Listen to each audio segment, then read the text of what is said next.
working with like countless of people through the Strive method, there is a story in our mind, a belief system, a paradigm that cravings are really intense. But that's when we're in the automatic mindset. That's when we're below the line subconscious. That's when we're in parts activated. When we're not really thinking, we're not consciously thinking, right? We're stuck in this track of automatic response. That's when we think the craving is really hard, because that fits into the liquid lie and the cultural programming around alcohol reliance, right? But really, when you settle into it and you focus on the craving, it's never that intense. It never is, and it certainly isn't physical.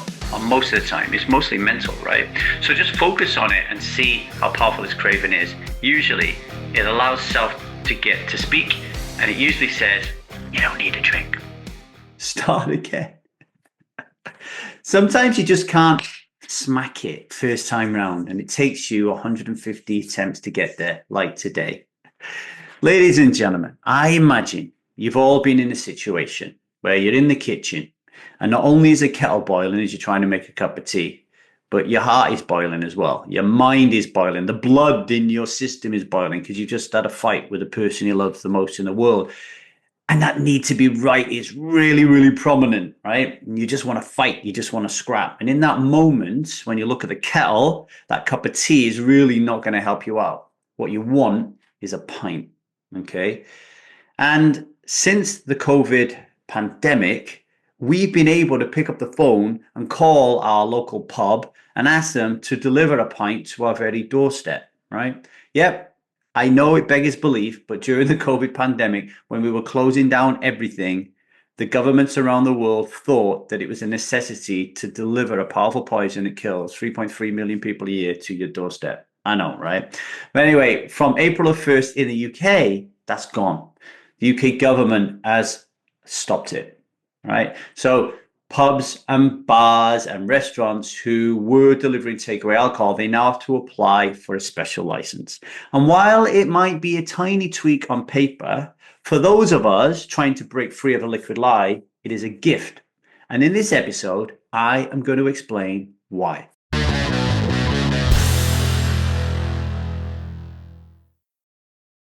Hello, everybody. My name is Davy. I am not an alcoholic. I refuse to be anonymous. I am someone who lives a self-led life, alcohol-free as fuck, and I spend every waking moment of that life helping other people do the same, like right now.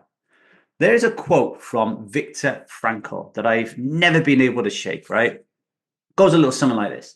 Between stimulus and response, there is a space. In that space is our power to choose our response. In our response lies our growth and our freedom. Now that space, that is the battleground where freedom from alcohol is won or lost. Okay, so let's give you an example. Your wife calls you a selfish bastard. Boom, that is your stimulus, right? Your sympathetic nervous system lights up, fight or flight. And before you know it, a part of you, an inner child, wounded part of you jumps in and says, I'm going to have a drink to sort this out because I feel unsafe, and the drink will make me feel safe. That drink becomes the response. That is your false promise of homeostasis, of calm. But here's the thing, your body is designed to automatically calm down. That's what your parasympathetic nervous system is for. It breathes you back into balance. Your heart rate slows, your digestion resumes, your cortisol dips. It's called self-regulation. And we're all born to do it. Only we forgot, or we wasn't trained how to do it when we were kids. And then somewhere along the way, usually around 14, 15, 16 years of age, if you live in the UK, right, you teach yourself that alcohol does a better job of self-regulation, that we can't ride the wave, that we need help from a bottle, but we don't, okay? We really don't. And there's even a phrase for this. You might have heard it. It's called surfing the urge, right? And it comes from relapse prevention therapy and mindfulness-based sobriety, right?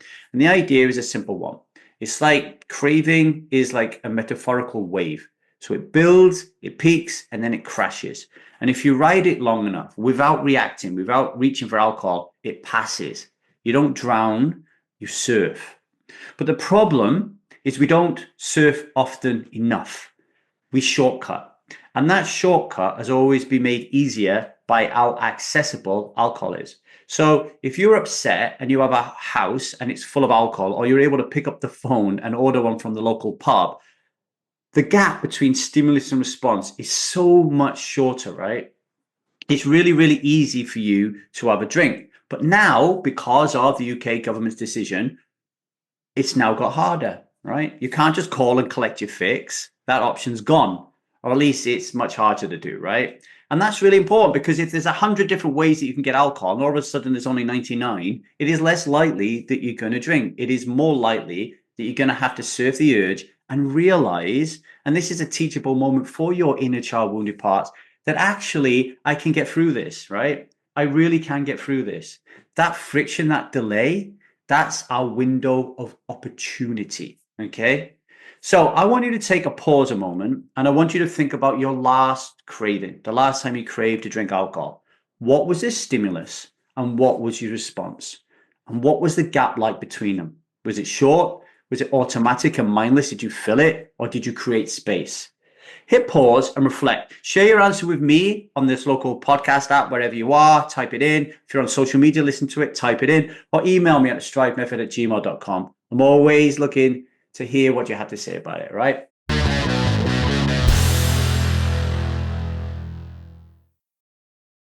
Welcome back to this law and the takeaway pints, okay? So it might look like a small thing changing this law, but it does widen the gap. You can't just call up a local pub and collect a pint with ease, right? So the part that's panicking now has a problem. There's no pub, there's no pint. This is my modus operandi. This is my path of least resistance. So what do I do now?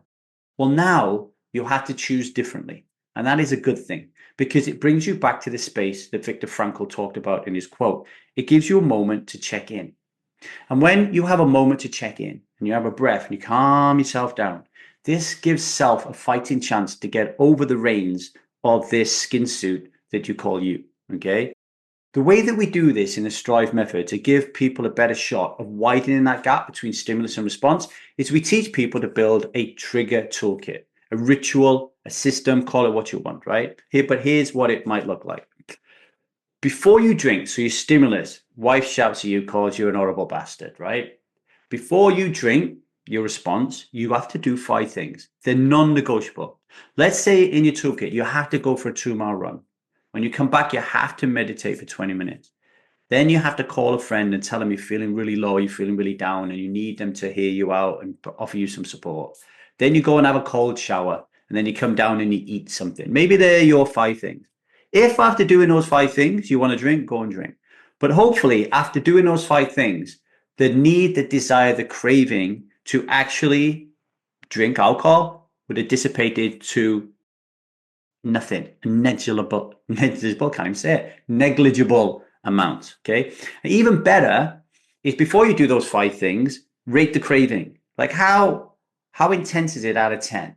Maybe it's a 7, maybe it's an 8. And then after you do your 5 things, now rate your craving. What I found working with like countless of people through the Strive method, there is a story in our mind, a belief system, a paradigm that cravings are really intense. But that's when we're in the automatic mindset. That's when we're below the line, subconscious. That's when we're in parts activated. When we're not really thinking, we're not consciously thinking, right? We're stuck in this track of automatic response.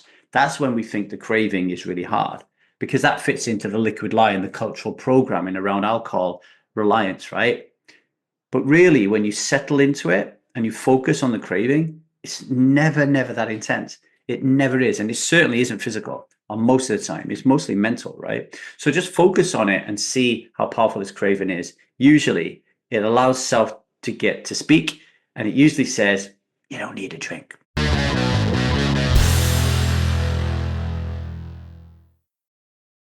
Okay, today's vow. Today, I will not drink. If I am triggered, I'm going to stretch the space between stimulus and response. I am going to pause. I'm going to breathe. I'm going to do my 5 things before I even consider having a drink. I'm going to let self have a voice before my parts react.